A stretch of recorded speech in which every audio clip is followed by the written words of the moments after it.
Hare Krishna, welcome to my channel Sri Krishna Sakhi. I am your Dwarka Cube. जय जय श्री राधे श्याम।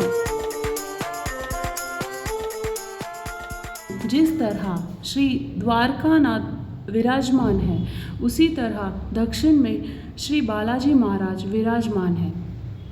वेंकटेश्वर बालाजी महाराज का स्वरूप श्री द्वारकाधीश जैसा है।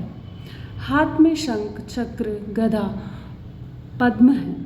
बालाजी महाराज का स्वरूप अति दिव्य है। उनका नाम श्री तिरुपति बालाजी है। श्री देवी, लीला देवी और भूदेवी तीनों के ये पति है। पति अर्थात स्वामी है। इसी से इनका नाम त्रिपति है। तिरुपति शब्द का प्रारंभ तिरुपति हो गया है। इस पृथ्वी के पति परमात्मा श्री कृष्ण है। पृथ्वी सबकी माता है। पृथ्वी में सुगंध स्वरूप परमात्मा विराजमान है। रास्ते में पुष्प दिखे पड़ते हैं, तो क्या आप उस पुष्प पर पैर रख कर जा सकेंगे? मानव पुष्प के ऊपर पाँव नहीं रख सकता। आँख को पुष्प में परमात्मा नज़र दिख पड़ते हैं, पर बुद्धि को दिख पड़ते हैं। मानव की बुद्धि कहती है कि पुष्प में गंध स्वरूप परमात्मा विराजमान है। जल में रस स्वरूप परमात्मा की सत्ता विलसती है। इससे पानी पीने से बहुत शांति मिलती है, और किसी को बहुत प्यास लगी हो, आप उसे 1000-2000 रुपये देंगे तो क्या उसे शांति मिलेगी? वह कहेगा थोड़ा जल दीजिए। पानी मिलने पर भी प्यास बुझेगी। पानी में जो मिठास है, वही परमात्मा श्री कृष्ण का स्वरूप है। मेहंदी में आँखों को लालिमा नहीं दिख पड़ती है, पर उसके कण कण में लालिमा है। उसी तरह इस जगत के अणु अणु में परमात्मा विराजमान है। आप सभी में भगवान के दर्शन करने की आदत डालिए। इस प्रकार एक दिन आपको अपने भीतर विराजमान परमात्मा के दर्शन होंगे। आपके भीतर भगवान है। आपका आनंद आपके भीतर ही है। जीव को आनंदमय परमात्मा का आनंद प्राप्त हो तो जीव जड़ वस्तुओं में आनंद खोजना ना जाए। आपका आनंद आपको नहीं मिलता है, क्योंकि मानव को अपने स्वरूप का अनुभव नहीं है। आनंदमय परमात्मा उसके भीतर ही विराजमान है। परमात्मा के 3 स्वरूप शास्त्र में दर्शाए गए हैं: सत, चित और आनंद। और सत प्रकट रूप से सर्वत्र है, और चित्त, ज्ञान और आनंद अप्रकट है। जड़ वस्तु में सत है, पर चित्त और आनंद नहीं है। जीव में सत और चित्त प्रकट है, परंतु आनंद अप्रकट है, अव्यक्त है, गुप्त है। इस तरह आनंद हमारे भीतर है, फिर भी मनुष्य उसे बाहर खोजता है। आनंद किसी स्त्री में, किसी पुरुष में या किसी जड़ पदार्थ में नहीं है। आनंद रूप परमात्मा भीतर ही है। इसमें एक रूप बनने पर आनंद प्राप्त होता है। सच्चित और आनंद ईश्वर में परिपूर्ण है। परमात्मा आनंदमय है, और संसार का प्रत्येक पदार्थ परिणामतः विनाशी होने से परिपूर्ण नहीं होता है, जबकि सत नित्य है, चित्त ज्ञान है। और मनुष्य में ज्ञान आता है, पर वह ज्ञान टिक नहीं सकता। श्री कृष्ण परिपूर्ण ज्ञानी है, और जिनका ज्ञान नित्य रहता है तथा नित्य टिकता है, उन्हें आनंद मिलता है। वे जन आनंद रूप हो जाते हैं। जीव को आनंद रूप होने से सच्चिदानंद की शरण लेनी चाहिए। यह जीव जब तक परिपूर्ण नहीं बनता, तब तक उसे शांति नहीं मिलती। जीवात्मा नारायण रूप बनकर परिपूर्ण हो सकता है और तब उसका जीवन सफल होता है। जीव जब ईश्वर से मिलता है तब पूर्ण होता है। सर्वत्र परमात्मा के दर्शन करने की आदत डालिए। आपकी दृष्टि दिव्य होगी तथा आपके भीतर विराजमान देव आपको दिखलाई देंगे। और अरे, सर्व के भीतर परमात्मा है तो आपके भीतर कौन है? गोपी बाल कृष्ण लाल के दर्शन करने के लिए यशोदा माता के घर जाती थी और पर जब प्रेम बढ़ने लगा तब जहाँ जहाँ उसकी दृष्टि जाती है वहाँ वहाँ उसे श्री कृष्ण दिखाई पड़ते हैं। भगवान में मन मग्न गोपी देह ज्ञान भूल जाती है तब गोपी को अपने भीतर श्री कृष्ण दिखाई पड़ते हैं। लाली देखन में गई मैं भी हो गई लाल। जब तक देह ज्ञान है तब तक परमात्मा नहीं दिख पड़ता है। जिसको याद रहता है कि मैं पति हूँ, मैं पत्नी हूँ, मैं पुरुष हूँ, मैं स्त्री हूँ, वह परमात्मा के दर्शन उपयुक्त रूप से नहीं कर सकता। उसे परमात्मा के दर्शन ठीक से नहीं होता है। परमात्मा की भक्ति करते हुए जो देह भान भूलता है उसे अपने भीतर विराजमान परमात्मा के दर्शन होता है। आत्मस्वरूप में परमात्मा के दर्शन को ही अपरोक्ष दर्शन कहते हैं। भागवत दर्शन शास्त्र है। भगवान के प्रधान वक्ता आदि नारायण परमात्मा है। सृष्टि के प्रारंभ में प्रभु ने यह कथा ब्रह्मा जी को सुनाया है। ब्रह्मा जी ने यह कथा नारद जी को सुनाया है और नारद जी ने यह कथा व्यास महर्षि को सुनाया है और व्यास जी ने सुखदेव जी को सुनाए और सुखदेव जी ने परीक्षित राजा को सुनाए। और भागवत के प्रधान वक्ता आदि नारायण परमात्मा ही है।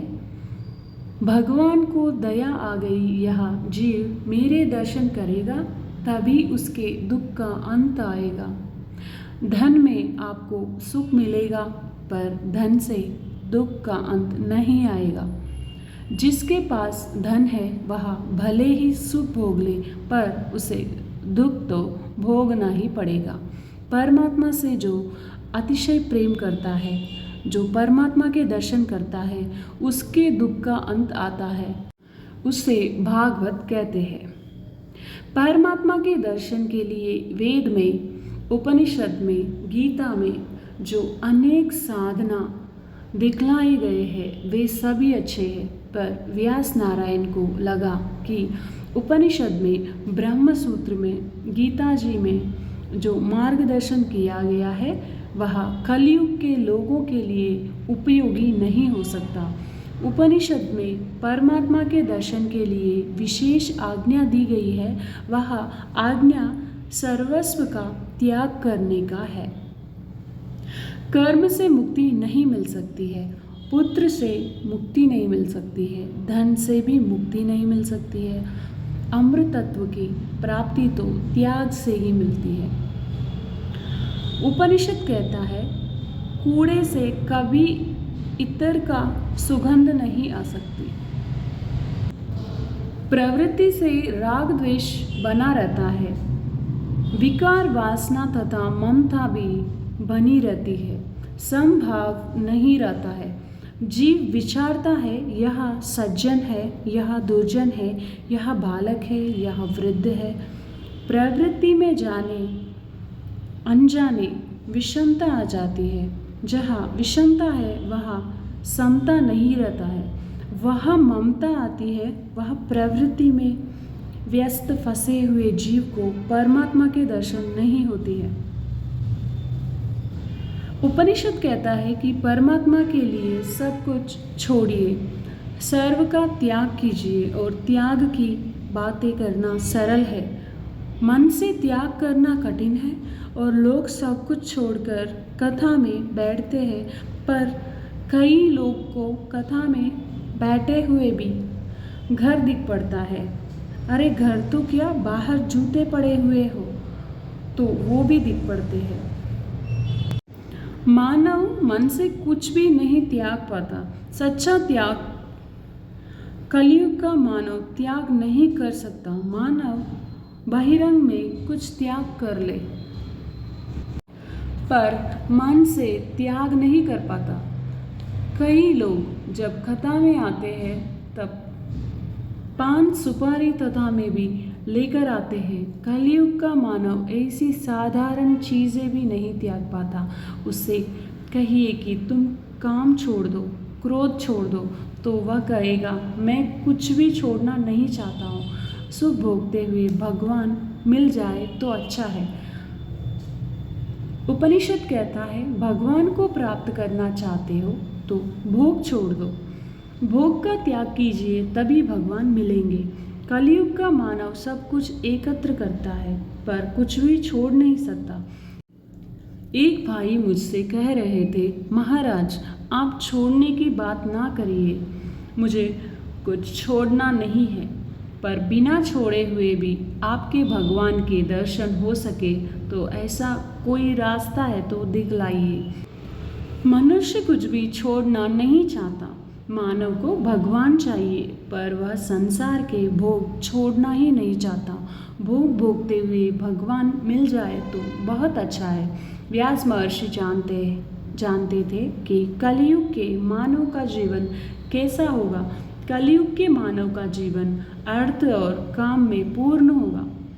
वह कुछ भी छोड़ नहीं सकते और उपनिषद का ज्ञान अति दिव्य है और पर कलयुग के विलासी जीव उपनिषद के ज्ञान का पाचन नहीं कर सकेंगे। अति वैरागी के बिना ज्ञान सफल नहीं होगा और व्यास जी को लगा कि कलयुग के अर्थ प्रदान और विलासी लोगों पर उपदेश का असर नहीं होगा। लोगों को घर में शांति नहीं मिलती है, इससे शाम के समय वो बगीचे में जाते हैं और मानव घर छोड़ नहीं सकता और घर में शांति से रह भी नहीं सकता। ईश्वर की यही माया है। व्यास जी ने बहुत सोच विचार के बाद भागवत शास्त्र की रचना की है। दिव्य मार्गदर्शन इस ग्रंथ में किया गया है। भगवान के लिए घर छोड़ना ही पड़े ऐसे नहीं है। मीरा को घर में ही भगवान के दर्शन हुए थे। प्रभु ने आपको जो घर दिया है उसे छोड़ने की ज़रूरत नहीं है। वन में जाने से आनंद मिलता है ऐसा नहीं है। कुछ लोग ऐसे भी होते हैं कि एक घर छोड़ने के बाद उन्हें दूसरा घर बनाने की इच्छा होती है। एक घर की ममता छोड़ दी और फिर दूसरे घर से ममता कर ली और क्या लाभ हुआ। आप घर में रहते हैं अच्छा ही है। घर में भी विवेक से रहिए, घर में सावधान होकर ही रहिए। भागवत में ऐसा दिव्य मार्गदर्शन किया गया है कि घर भले ही आप ना छोड़ें पर घर परमात्मा का है ऐसे भावना मन में रखिए और घर में रहने मात्र से पाप नहीं होता। पर जो ऐसा समझने लगता है कि घर का स्वामी मैं हूँ, घर मेरा है, जो घर का स्वामी बनकर रहता है वह पाप करता है। जो यह समझता है कि घर मेरा है उसे घर का जरा भी नुकसान नहीं हो तो दुख होता है और परंतु घर बेच देने पर ऐसा समाचार मिले कि वह मकान तो जलकर भस्म हो गया है तो दुख नहीं होता है। मकान की ममता दुख दे रही थी। घर बेच दिया गया और ममता खत्म हो गई और उसकी ममता धन में थी। पैसे बैंक में है और बैंक डूब गया तो दुख होगा। घर में रहना गलत नहीं है लेकिन स्वामी बनकर रहना गलत है। घर के स्वामी तो ठाकुर जी हैं, श्री कृष्ण। प्रभु ने कृपा करके यह सब दिया है। जीव तो तन का स्वामी भी नहीं है, तब वह धन का स्वामी कैसे हो सकते हैं। आज्ञा होने पर घर छोड़ना ही पड़ता है। जीव तन का स्वामी नहीं है तो वह धन का स्वामी भी नहीं हो सकता। जीव लक्ष्मी पुत्र है, लक्ष्मी के स्वामी पति तो नारायण है। कई लोग भिखारी को भी घर के बाहर ही बैठने नहीं देते हैं। कहते हैं कि यह आंगन मेरा है, अंतिम यात्रा में क्या इसे साथ ले जाना है। मानव को वाणी का विवेक भी नहीं है। जो कोई कथा सुने, सत्संग करे, तब उसका विवेक जागृत होगा। यह घर भगवान का है, मेरा कुछ भी नहीं है। घर में सेवक बनकर रहूँगा। जो कुछ भी है भगवान का है। प्रभु ने अनुग्रह करके मुझे सब कुछ दिया है। यह सब प्रभु का है। ऐसा मानकर कृष्णार्पण वृत्ति से, विवेक से उपभोग कीजिए। अपना प्रत्येक व्यवहार भक्तिमय बनाइए। और गोपियों ने जगत को दिखाया है कि घर में रहकर भी भगवान का दर्शन हो सकता है। गोपियों को घर में परमात्मा का साक्षात्कार हुआ है। घर में रहना पाप नहीं है और घर को मन में रखना पाप है। घर में रहिए पर विवेक से रहिए। मेरा सच्चा घर भिन्न है, ऐसा मानकर रहिए। घर को प्रभु का मंदिर बनाइए और स्वामी बनकर उसका उपभोग ना कीजिए और सेवक भाव से उपयोग कीजिए। इस शरीर को विवेक से थोड़ा सुख दीजिए, अति सुख न दीजिए। इस शरीर को अति सुख मिलने पर तन और मन दोनों बिगड़ जाएगा। और शरीर को उतना ही सुख दीजिए कि सुख भोगते हुए भगवान को भुलाया ना जाए और भक्ति हो सके। और घर में जो कुछ है उसके स्वामी भगवान है। घर मेरा नहीं है, भगवान का है और इसका हिसाब एक दिन देना पड़ेगा। और भगवान को हिसाब देने से पवित्र दिवस को ही मरण कहते हैं और हिसाब में गड़बड़ घोटाला होता है तो घबराहट होती है। साधारण से इनकम टैक्स के ऑफिसर को हिसाब देने में भी मनुष्य को घबराहट होती है। और मनुष्य मंदिर में ठाकुर जी को वंदन करने जाते हैं और कहते हैं कि हे प्रभु, 2 प्रकार की हिसाब बहिया रखी है, आप ज़रा ध्यान रखना। 1 वर्ष का हिसाब देने में इतनी घबराहट होती है तो सारे जीवन का हिसाब जब प्रभु को देना होगा तब क्या होगा। जिसका हिसाब शुद्ध है उसे घबराहट नहीं होती है और उसे अंतकाल में शांति मिलती है। उसका मन सोचता है कि मैं तो अच्छी जगह जाने वाला हूँ। मन को अंतकाल में घबराहट क्यों होती है? क्योंकि उसके हिसाब में गड़बड़ घोटाला होता है। भगवान हिसाब मांगेंगे। भगवान श्रीमान से पूछेंगे कि तुमने अन्नदान क्यों नहीं किया। गरीब से भी भगवान पूछेंगे, मैंने तुम्हें आँख दे दिया और तुमने आँखों से क्या किया। मैंने मन दिया है और मन से क्या किया। परमात्मा ने तन और धन देने में विषमता रखी है पर मन सभी को एक समान दिया है। इसीलिए विवेक से व्यवहार कीजिए। प्रभु ने विवेक से व्यवहार करने में और भक्ति के लिए इंद्रिय दी है पर अंततः जीव को घबराहट होती है। इसका कारण यह है कि उसे अपने सभी पाप दिखाई पड़ते हैं। अंतकाल में जीव को पुण्य याद नहीं आता है। कभी किसी को पुण्य याद आ जाए कि मैं एक बार द्वारका गया था, मैंने द्वारका नाथ का दर्शन किया था, मैंने भगवान के चरणों में तुलसी जी को अर्पण की थी। इसकी नाव पार लग जाए परंतु अंतकाल में पुण्य याद नहीं आते, पाप याद आता है। क्योंकि मानव जब पाप करता है तब बहुत सावधान रहता है और जब पुण्य करता है तब बहुत गाफिल रहता है। पाप करता है तब ध्यान रखता है मेरा पाप प्रकट ना हो जाए। पाप करता है तथा तब बहुत सावधान रहता है। पुण्य करता है तब अभिमान में रहता है, गाफिल रहता है। इससे अंतकाल में पुण्य याद नहीं आते हैं, पाप ही याद आते हैं और पाप के याद आने के साथ ही जीव घबराता है सोचता है अब मुझे मार पड़ेगी, सज़ा मिलेगी। जो डरता है उसने बहुत पाप किया होता है। डर का कारण पाप है। जो भगवान की भक्ति करता है, जो पाप छोड़ता है, वह निर्भय हो जाता है। जो उचित रूप से भक्ति करता है उसे ऐसी अनुभूति होती है कि भगवान मेरे साथ है। मानव भक्ति करता है और डरता है तो समझना चाहिए कि भक्ति कच्ची है और भक्ति करने वाला निर्भय होता है।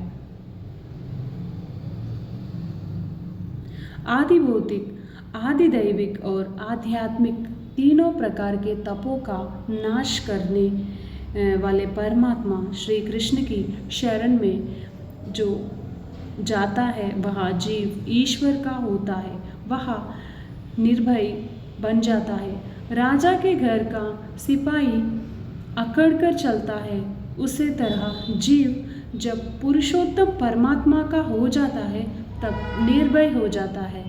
मैं किसी का पति नहीं हूँ, मैं किसी की पत्नी नहीं हूँ। व्यवहार दृष्टि से सभी संबंध यथार्थ है। तत्व दृष्टि से भगवान का संबंध ही सत्य है। भगवान मेरे हैं, मैं भगवान का हूँ, ऐसे जो जानता है वहाँ निर्भय बनता है। ऐसे काल का भी डर नहीं लगता है। परीक्षित राजा अंत काल में कहते हैं कि अब मुझे तक्षक का डर नहीं है।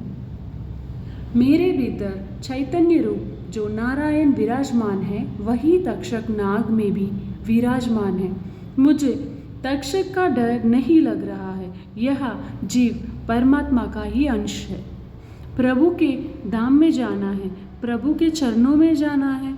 भीतर नारायण, बाहर भी नारायण, भीतर बाहर चैतन्य रूप जो भी नारायण में विराजमान है उनके दर्शन करने की आदत जिसे है वह निर्भय हो जाता है और जीव मात्र को तक्षक नाग ढसने आने वाला है।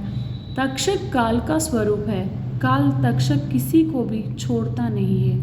वह 7वें दिन ढसता है और सप्ताह में 7 दिन होते हैं और 7 में से किसी एक दिन तक्षक नाग ढसने वाला ही है। प्रत्येक जीव काल का डर लगता ही है और मनुष्य क्या स्वर्ग के देवों को भी काल का डर लगता है और मृत्यु का डर मनुष्य को है।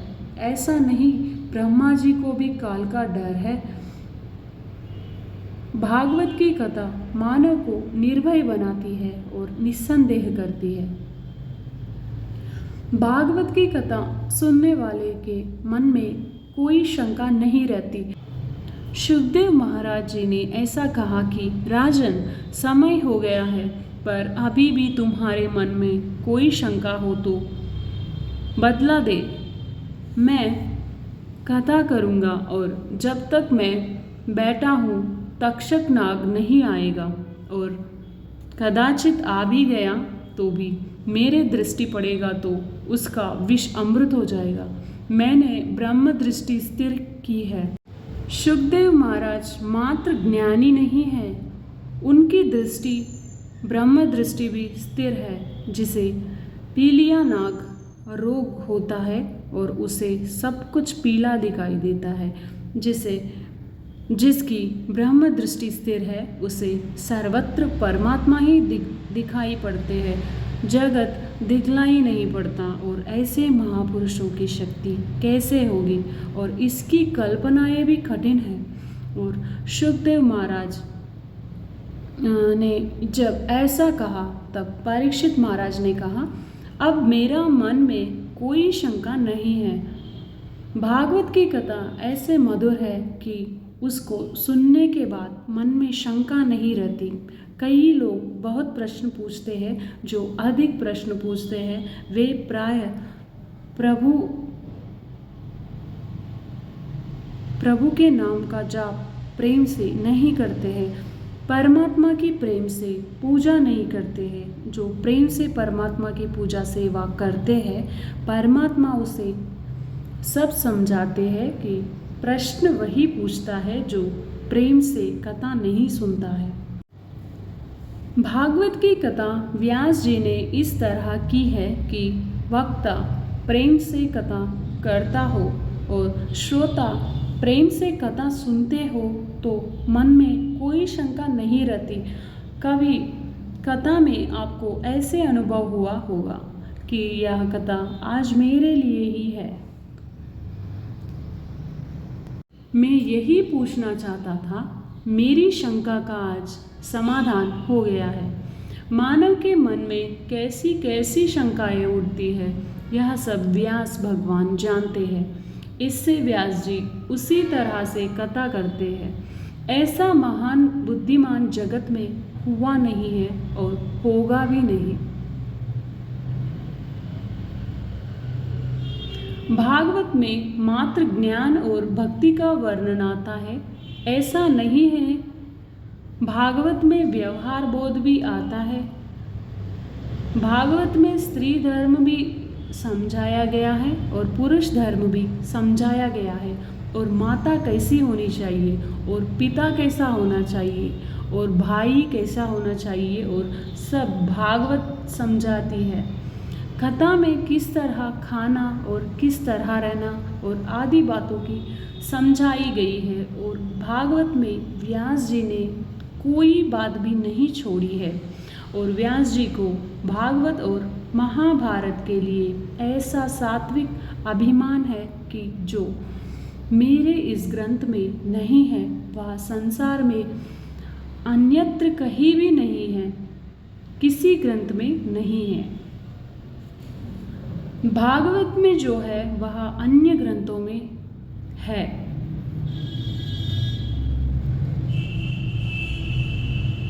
वृद्धावस्था में व्यास जी ने भागवत की रचना की है। भागवत की रचना के बाद व्यास जी ने कलम रख दी और अब मुझे कुछ भी नहीं कहना है, नहीं लिखना है। प्रभु ने मुझे जो कुछ भी दिया था उसे ज़रा भी संकोच क्षोभ ना रखकर मैंने समाज सेवा में समर्पित कर दिया, और भगवान की कथा आपके जीवन को निस्संदेह बनाएगी और आपके स्वरूप का आपको बोध कराएगा, और भगवान की कथा आपको परमात्मा के दर्शन के लिए आँख देगी और परम प्रेम का दान देगी, और भगवान की कथा आपके स्वभाव को सुधारेगी, और भागवत की कथा मरण को मंगलमय बना देगी, और यह कथा अति दिव्य है। भागवत के प्रारंभ में पूजन के लिए व्यास जी ने गणपति महाराज का आवाहन किया है, और गणपति महाराज प्रकट हुए और व्यास जी ने कहा, मुझे भागवत शास्त्र को रचना करनी है, पर लिखेगा कौन? और गणपति ने कहा, मैं लिखने के लिए तैयार हूँ, और परंतु मैं एक क्षण भी खाली नहीं बैठूंगा। और गणपति का वाहन चूहा है।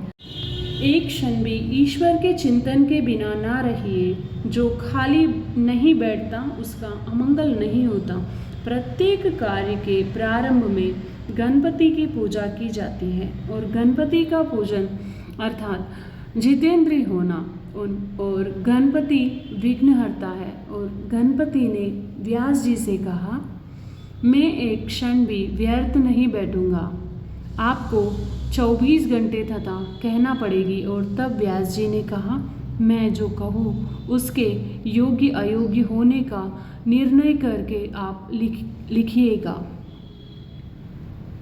गणपति महाराज हुए लेखक और व्यास जी हुए वक्ता। 100 श्लोकों के बाद व्यास जी एक कुट श्लोक कह देते थे। उसके विषय में सोचते हुए गणपति जी को समय लगता है। व्यास जी उसी समय का लाभ उठाकर अपने अन्य कार्य कर लेते थे, और जैसा कि वर्णन आता है, चित्रकेतु राजा की 1 करोड़ रानियां थी। और चित्रकेतु कौन? 1 करोड़ रानियों का अर्थ क्या है? गणपति को सोचना पड़ता कि ऋषियों को परोक्षता बहुत प्रिय होती है और इन परोक्ष वाक्यों में बहुत कुछ कह दिया गया है और संसार के विषयों में मन रखने वाला ही चित्रकेतु है और सर्व चित्र जिसके मन में है वह चित्रकेतु है। वही मन जब संसार में तन्मय बनता है तब उसकी वृत्तियाँ करोड़ गुना बन जाती है और इसी कारण लिख गया है कि वह करोड़ रानियों के साथ रमन करता है। अब कथा का प्रारंभ करते हैं और अनेक पुराण में महात्म्य है कि कथा आती है पद्म पुराण में। अब भागवत महात्म्य का प्रारंभ होता है। सच्चिदानंद रूपाय श्री कृष्णाय वयम नमः। कथा के प्रारंभ में श्री कृष्ण के चरणों में प्रणाम करते हैं और वंदना वही करता है जिसे भगवान के चरण के दर्शन होते हैं। दर्शन के बाद वंदन होता है और वंदन मात्र शरीर की त्रिय नहीं है, हृदय का भाव है जो इस भाव से प्रभु के दर्शन करता है कि आज मेरे भाग्य का उदय हुआ है और प्रभु ने मुझे कथा श्रवण की अनुकूलता दी है और परमात्मा के उपकार के स्मरण से जिसका हृदय आर्द्र होता है और उसे भगवान के दर्शन होता है और दर्शन के बाद वंदन होता है। किसी भी कार्य से पहले भगवान के चरण में वंदन कीजिए और वंदन करने वालों को परमात्मा शक्ति प्रदान करते हैं, बुद्धि प्रदान करते हैं और परमात्मा की दी गई शक्ति और बुद्धि जिसे मिलती है उसकी पराजय कभी नहीं होती है। मानव की पराजय क्यों होती है? क्योंकि मानव को अपनी बुद्धि पर बहुत विश्वास है। मानव की बुद्धि शक्ति कुछ कार्य नहीं कर पाती। परमात्मा की शक्ति से ही सफलता मिलती है।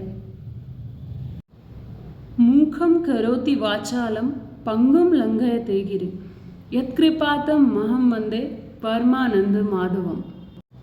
मूकम करोति वाचालम और वाचालम मूखम करोति परमात्मा की ऐसी शक्ति है।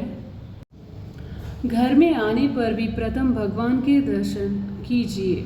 इतना भी आप करेंगे तो धीरे धीरे भक्ति बढ़ेगा।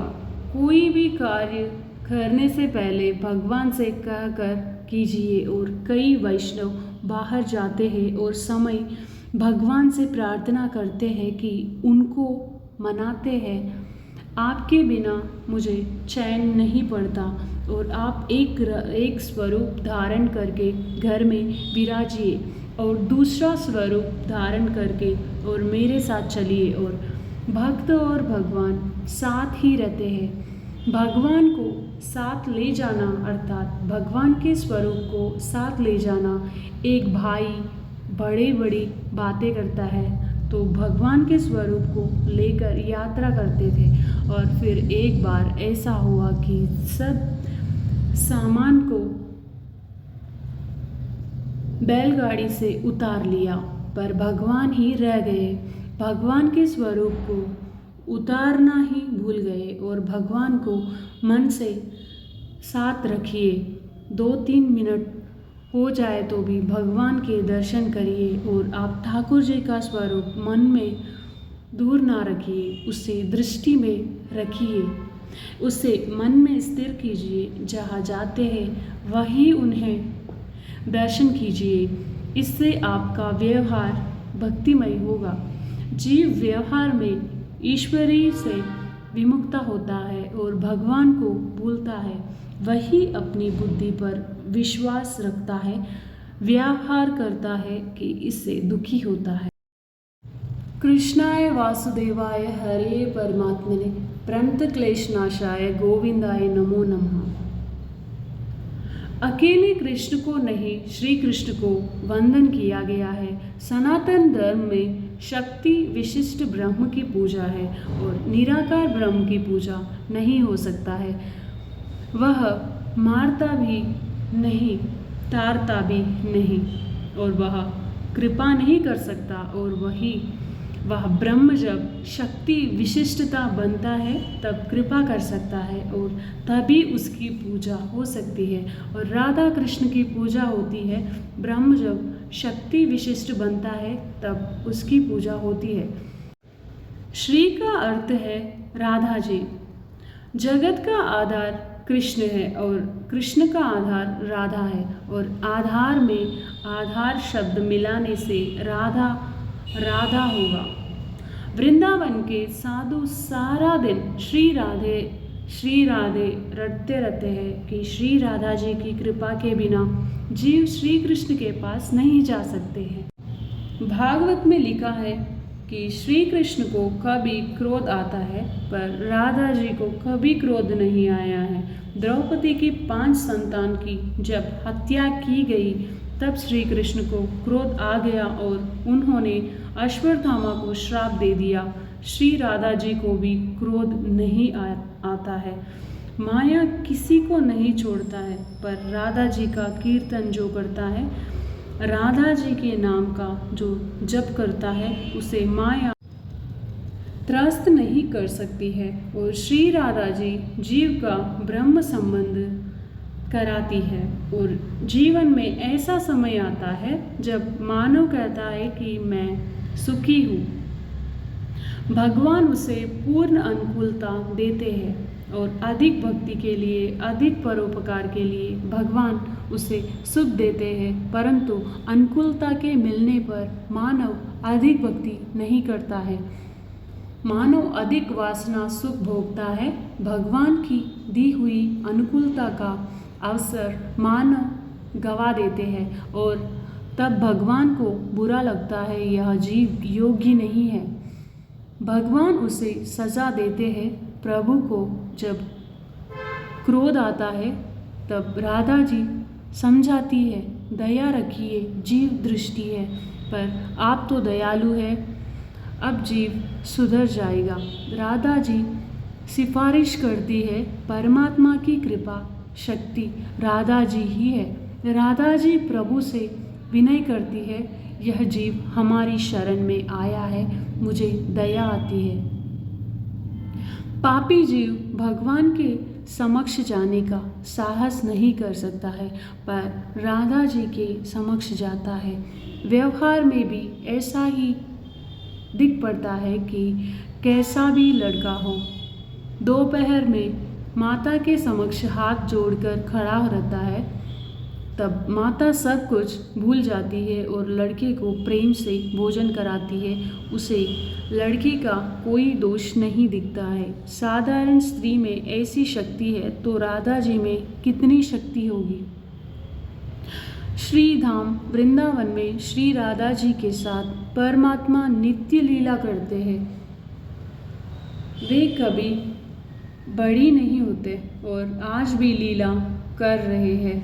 अधिकारी वैष्णव को दर्शन भी होते हैं। व्यास महाराज प्रारंभ में मात्र कृष्ण को नहीं, श्री कृष्ण को वंदना करते हैं। श्री कृष्ण को प्रणाम करने के बाद शुकदेव को प्रणाम करते हैं। भागवत के प्रधान वक्ता श्री शुकदेव जी महाराज है और श्री शुकदेव जी महाराज शिव स्वरूप है और भगवान शंकर शुकदेव जी का स्वरूप धारण करके प्रकट हुए हैं। भागवत शास्त्र की रचना के बाद व्यास जी को चिंता हुई कि यह शास्त्र मैं किसे दूँ। समाज के कल्याण के लिए इसकी रचना तो की है, बहुत बोला हूँ, बहुत लिखवाया है, अब संपूर्ण रूप से ईश्वर के साथ मुझे संबंध जोड़ना है और प्रभु से बिछड़े हुए जीव प्रभु के सम्मुख आ सके। इसे उद्देश्य से मैंने भागवत शास्त्र बनाया है। इस प्रेम शास्त्र का प्रचार वही कर सकता है जो अतिशय विरक्त होता है। संसार के जड़ पदार्थ से प्रेम करने वाला भगवान का प्रचार नहीं कर सकता और ज्ञान से श्री कृष्ण प्रेम श्रेष्ठ है। पुस्तक पढ़ने से ज्ञानी हो सकते हैं पर प्रभु प्रेमी नहीं हो सकते हैं। प्रभु प्रेमी होने पर ही ज्ञान में दृढ़ता आती है। जब तक ज्ञान स्थिर नहीं होता है तब तक जीवन कृतार्थ नहीं होता है।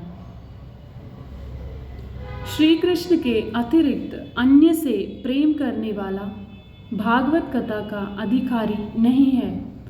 संसार के किसी भी पदार्थ के प्रति राग न हो, ऐसा जन्म से वैरागी कौन मिल सकता है। कोई योग्य पुत्र हो तो ज्ञान दे दूं, जिससे वह जगत का कल्याण कर सके। इस विचार के कारण वृद्धावस्था में व्यास जी को पुत्रेषणा हुई और भगवान शंकर वैराग्य के स्वरूप है और भगवान शंकर निरपेक्ष है। जगत को जिसकी अपेक्षा होती है भगवान शंकर ने उस अपेक्षा का त्याग किया है। गुलाब के लिए कोई लड़ाई झगड़ा करता है पर धतूरे का फूल के लिए कोई क्यों झगड़ा करेगा। शिवजी महाराज को धतूरे के फल से ही संतोष है और व्यास जी ने शंकर भगवान की आराधना की और शिवजी महाराज प्रसन्न हुए और व्यास जी महाराज ने मांगा, समाधि में जो आनंद आप पाते हैं और उसी आनंद को जगत को देने के लिए आप मेरे घर में पुत्र रूप में पधारिए। व्यास जी की मांग शिव जी ने स्वीकार कर ली और शिव कृपा से व्यास जी की पत्नी वाटिका जी को गर्भ रहा और शुकदेव जी का जन्म हुआ। शुकदेव जी शिव जी भगवान का अवतार होते हैं कि कारण जन्म से ही निर्विकार थे और शुकदेव जी ज्ञान वैराग्य और भक्ति तीनों परिपूर्ण थे और 16 वर्ष की अवस्था में शुकदेव जी ने घर का त्याग किया और जगत ने अनेक जीवों के कल्याण के लिए शुकदेव जी घर का त्याग करके जाते हैं। पर व्यास जी वियोग सहन नहीं हुआ और वे हे पुत्र कहते हुए शुकदेव जी के पीछे पीछे जाने लगे। वृक्षों के द्वारा शुकदेव जी ने उत्तर दिया। वृक्षों ने कहा, महाराज आप ज्ञानी हैं और पुत्र के पीछे पड़े हैं और ज्ञानी वही है जो परमात्मा के पीछे पड़ता है। यह जीव अनेक बार पिता हुआ पुत्र हुआ, ये सब संबंध कहाँ गए। यह सब वासनाओं का खेल है और पिताजी मेरे पीछे नहीं परमात्मा के पीछे पड़िए। और शुकदेव जी ने वृक्षों द्वारा बोध दिया है और कौन किसका पिता और कौन किसके पुत्र। वासना पिता बनाती है और वासना ही पुत्र बनता है। अनेक बार ऐसा होता है कि किसी वृद्ध की वासना घर में रह जाती है और वह मर जाता है। फिर वर्षों 2 वर्षों के बाद पुत्र जन्म हो तो लोग कहते हैं कि पुत्र का चेहरा दादा जैसा है। अरे चेहरा ही मात्र दादा जैसा नहीं, दादा स्वयं ही आए हैं। पिता था अब पुत्र बनकर आया है। यह माया के खेल है। जीव का ईश्वर के साथ का संबंध वो सच्चा है, अन्य संबंध सब झूठा है। गंगा तट पर जब शुकदेव जी ने कथा की तब कथा में व्यास जी बैठे हैं।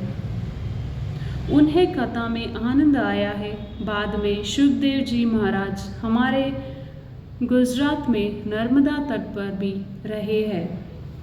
नर्मदा तट ऐसा दिव्य है कि कोई देव ऋषि ऐसा नहीं है जिन्होंने नर्मदा तट पर तप न की हो। नर्मदा माता शिव कन्या है, शंकर भगवान उनके पिता है। यह पानी नहीं है, साक्षात ब्रह्म विद्या है और नर्मदा माता भोग देती है और मोक्ष भी देती है। नर्मदा तट पर शुकदेव जी महाराज विराजमान हैं। उन्होंने व्यास जी से कहा, इस तट पर मैं बैठता हूँ और सामने तट पर आप बैठिए। पिताजी दूर से मुझे देखिए, परंतु ध्यान मेरे नारायण का ही कीजिए। और परमात्मा के ध्यान आदत हो जाए तो पाप छूट जाएगा। और पाप करने की इस जीव को अनेक जन्मों की आदत है। भक्ति ना करने वाला पाप करता है। शुकदेव जी महाराज परमात्मा का ध्यान करते करते परमात्मा में एक रूप हो गए हैं। और परंतु व्यास जी नारायण कृपा करके आज भी तुम्हारे कल्याण के लिए विराजमान है। 7 चिरंजीवियों में व्यास जी भी गणन होते हैं। इन 7 चिरंजीवियों में प्राय सभी नर्मदा तट पर बैठे हैं। और अश्वत्थामा, कृपाचार्य, व्यास जी सब नर्मदा तट पर विराजमान हैं। और शुकदेव जी ने जाते हुए व्यास जी को बोल दिया। और शुकदेव जी के चरण में व्यास जी बार बार वंदन करते हैं।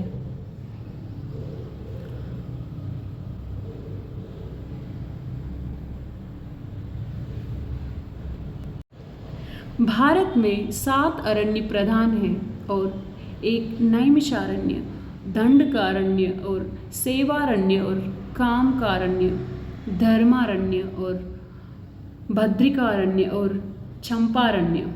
नैमिकारण्य में 88,000 ऋषियों का ब्रह्म सत्र हुआ है। और सत्र और यज्ञ में भेद है। यहाँ एक ही यजमान होता है, वहाँ उसे यज्ञ कहते हैं। जहाँ सभी यजमान होते हैं वहाँ उसे सत्र कहते हैं। जहाँ फल में समता है वहाँ सत्र है। जहाँ फल में विषमता है वहाँ यज्ञ है। यज्ञ में जो यजमान होकर बैठता है, संकल्प करता है और ब्राह्मणों को दक्षिणा देता है, उसे ही यज्ञ का पूर्णता 16 आने फल मिलता है। यज्ञ में जब कोई सेवा करता है तो उसे सेवा का प्रणाम में 2 आने प्रतिशत पुण्य का अंश मिलता है। और भागवत ज्ञान सत्र है जहाँ सब यजमान है। जब सबको एक समान फल मिलता है तब उसे सत्र कहा जाता है। कथा में पैसे खर्चा करने की ज़रूरत नहीं है। भागवत श्री कृष्ण का महात्म्य है। जो इस भाव को ग्रहण करके भगवान श्री कृष्ण के नाम का जप करता है और शांति से कथा सुनता है, उसे 16 आने फल मिलता है। हजारों खर्चा करने वाला भी जितना मिलता है उतना ही फल गरीब को भी मिलता है। सत्र में सभी को 16 आने फल मिलता है। 88,000 ऋषियों ने ब्रह्म सत्र किया। ब्रह्मा जी से कहा कि हम सारा दिन भक्ति कर सके और ऐसे पवित्र व सात्विक भूमि दिखाइए, ऐसे भूमि को जो हमें भक्ति में साथ दे रहे।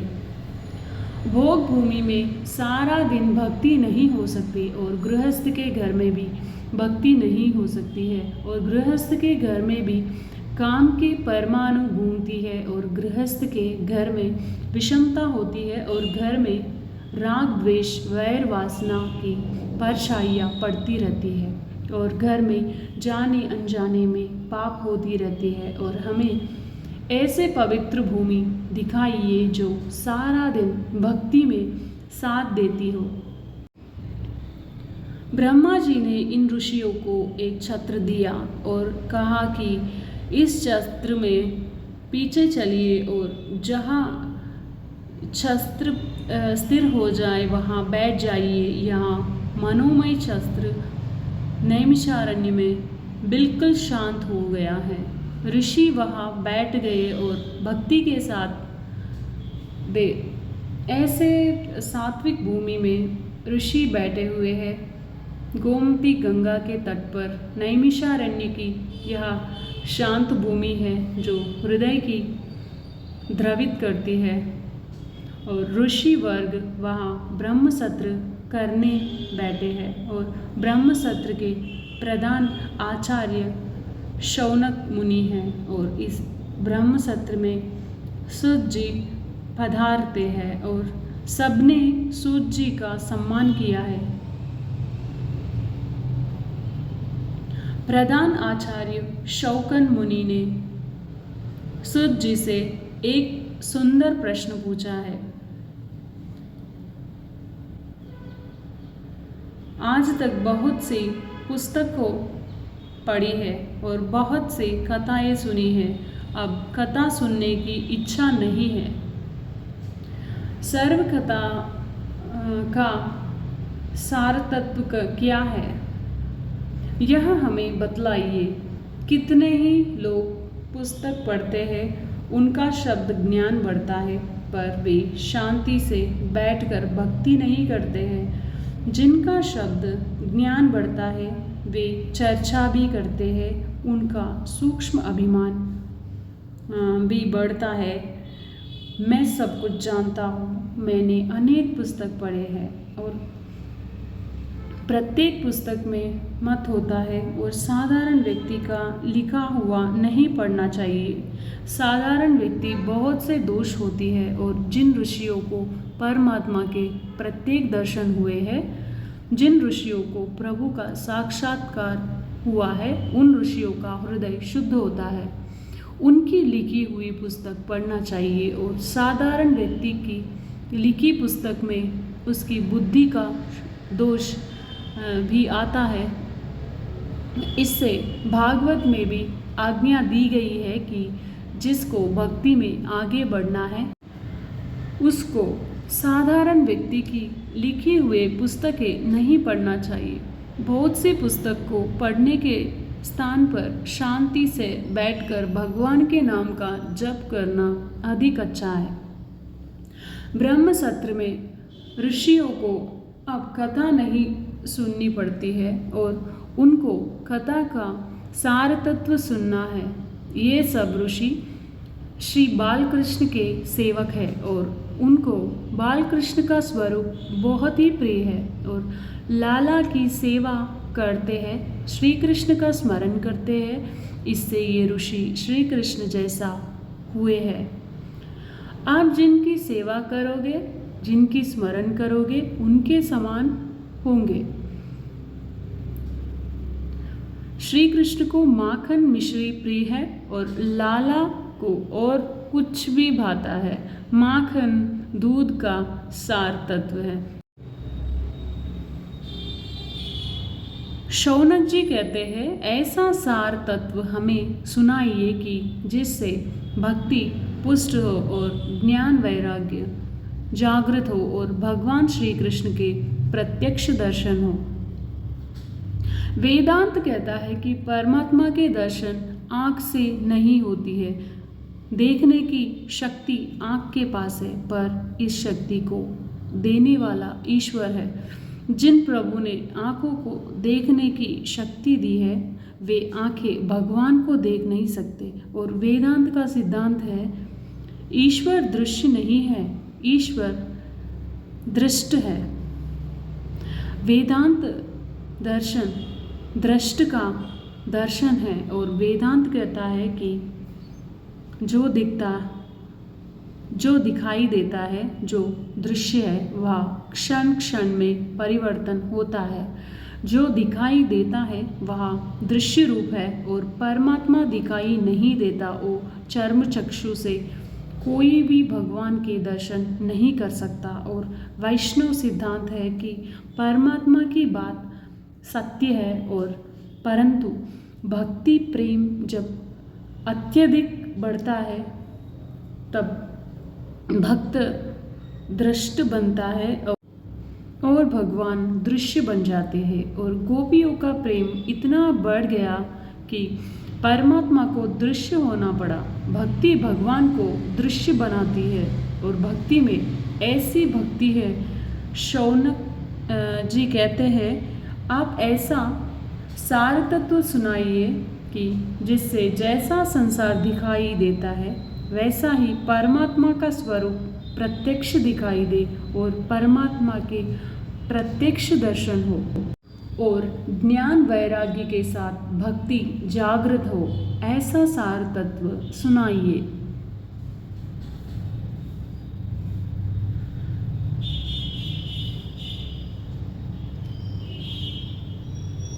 कथा ऐसी करनी चाहिए कि कथा सुनने के बाद प्रभु में प्रेम बढ़े और विषय में अरुचि आ जाए और पाप कर्म छोड़ने को इच्छा जागृत हो और किए गए पाप के लिए हृदय में पश्चाताप प्रकट हो। कथा सुनने के बाद सर्व में परमात्मा के दर्शन हो और कथा सुनने के बाद स्वभाव में सुधार हो और नया जीवन प्रारंभ हो। पाप कर्म छोड़ने की इच्छा ना होती हो तो स्वभाव का सुधार ना होता हो तो मान लीजिए कि मैंने कथा सुनी ही नहीं है, अथवा मैंने कथा सुनी है तो पर भगवान महाराज जी को कथा करना आता ही नहीं था। महाराज जी ने बराबर कथा की हो तो आपने कथा सुनी हो तो कथा सुनने के बाद स्वभाव में थोड़ा सुधार होगा ही और नए जीवन का प्रारंभ होगा। शौनक मुनि सुत जी से प्रश्न पूछा है कि सुत जी को आनंद आया। आपने बहुत ही सुंदर प्रश्न पूछा है कि आप सब कुछ जानते हैं कि आप सब प्रभु को प्रिय है और आप सब प्रभु के अंश है। मेरे श्री कृष्ण मुझे अनेक रूपों में दर्शन देते हैं। आप सब श्री कृष्ण के अनेक स्वरूप है। वक्त में दैन्य हो और वक्ता हृदय से दीन होकर भगवान के दर्शन और स्मरण करते हुए कथा सुनने लगे तो कथा में प्रभु पधारते हैं। ये श्रोता नहीं है, मानव नहीं है, ये सब प्रभु के स्वरूप है। मैं भगवान के सम्मुख बैठा हूँ और वक्ता में अभिमान होगा तो उसकी कथा में प्रभु पधारेंगे ही नहीं। मैं कुछ विशेष जानता हूँ, इन